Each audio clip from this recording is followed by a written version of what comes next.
Hello, I'm David. Welcome to my 36 square metre London flat. Let me show you around. It's not going to take very long.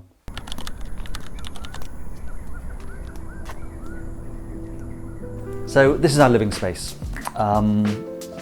This was the room which I was very worried about when I first saw it because it's just a box.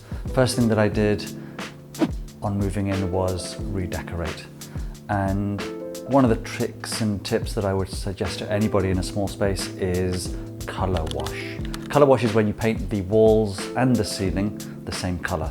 It kind of blurs all the lines, it tricks your mind into thinking you've got a bigger space, and it eliminates a lot of the shadows which you associate with the traditional coloured wall, white ceiling that we've all grown up with. So colour wash first.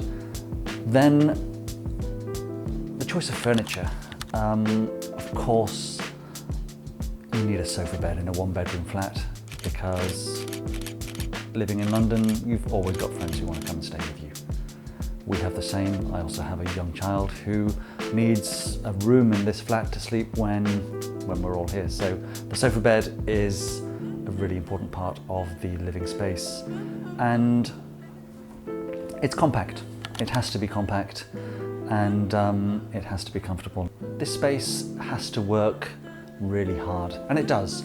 We've got the kitchen, we've got my office. It's quite minimalist intentionally, and that is the secret, I think, to enjoying the smaller space. Just be a little bit conscious about what you have out and what you accumulate.